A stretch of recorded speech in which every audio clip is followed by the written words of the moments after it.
Jika di suatu zaman terdapat dua tokoh yang bersaing, maka kedua tokoh tersebut pasti memiliki dua karakter yang berbeda.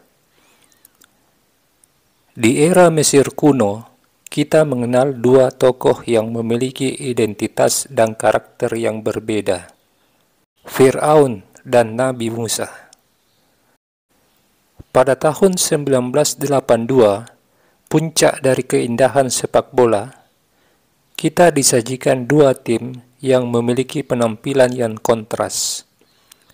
Brazil menampilkan seni menyerang yang indah, sementara juara dunia Italia tampil dengan sepak bola bertahan yang solid. Semua hal ini dinamakan antitesa. Di dunia catur, kita mengenal Anatoly Karpov dengan gaya bermain posisional. Pertanyaan selanjutnya, siapakah antitesa dari Karpov? Dia adalah Garry Kasparov. Lahir pada tahun 1963 dari pasangan berdarah Yahudi. Kasparov dikenal karena gaya permainannya yang berani dan kemampuannya untuk mengubah taktik di tengah permainan. Di usia 10 tahun, dia mulai mendalami catur di sekolah catur Botvinnik. Dia hanya terobsesi dengan buku catur dan literatur yang berkaitan dengan catur. Mikhail Botvinnik adalah juara dunia ke-6 yang mengedepankan pentingnya pemahaman strategi dan kerja keras menganalisa permainan lawan. Botvinnik memiliki skill yang hebat dalam posisi yang kompleks. Dia bermain dengan penuh inisiatif. Kasparov menulis dalam bukunya Test of Time, "Filosofi saya dalam bermain sebagian besar dikembangkan di bawah pengaruh Mikhail Botvinnik. Saya percaya waktu 5 tahun yang saya lalui di sekolah memainkan peran yang sangat penting dalam karir saya." Di musim yang dingin pada tahun 1985, gedung konser di kota Moskow menjadi saksi sejarah lahirnya juara dunia baru.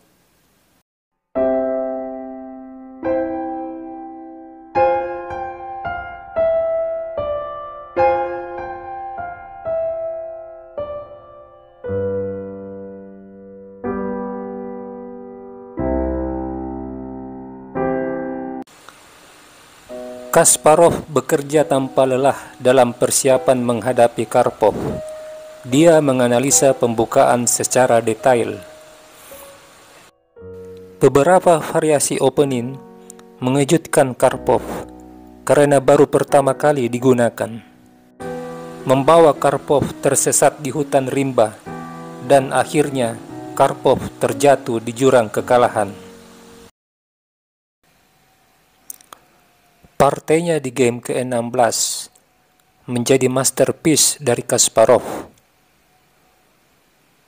Mengenai partai ini, Kasparov berkata, "Saya telah menganalisa partai ini dalam persiapan di rumah saya.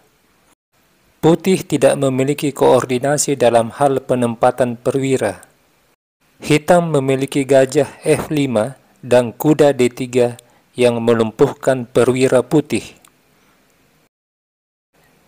Di akhir game ke-24, Karpov menjabat tangan Kasparov. Ucapan selamat sebagai juara dunia. Skor akhir 13-11. Angka 13 menjadi misteri karena Kasparov lahir tanggal 13 dan menjadi juara dunia yang ke-13. Hal ini sudah diramalkan oleh Clara Gasparian, ibunda dari Kasparov, jauh sebelum pertandingan.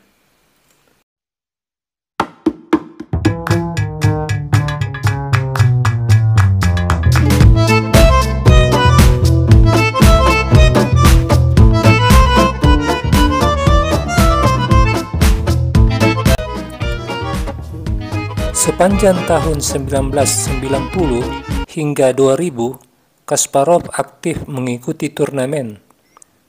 Dia bekerja keras.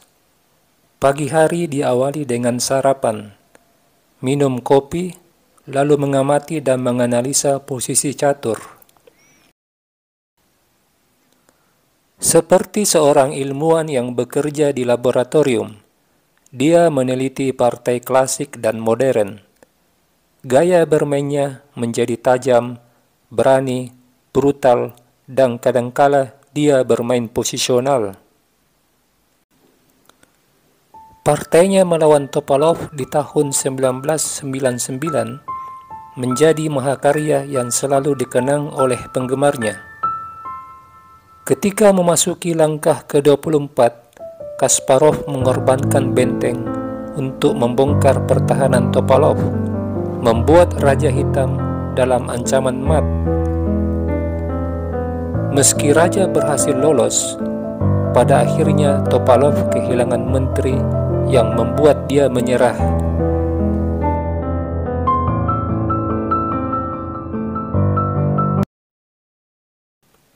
Sejumlah buku telah ditulis oleh Garry Kasparov. Dia menulis jurnal perjalanan karirnya maupun pendapatnya tentang situasi politik di Rusia.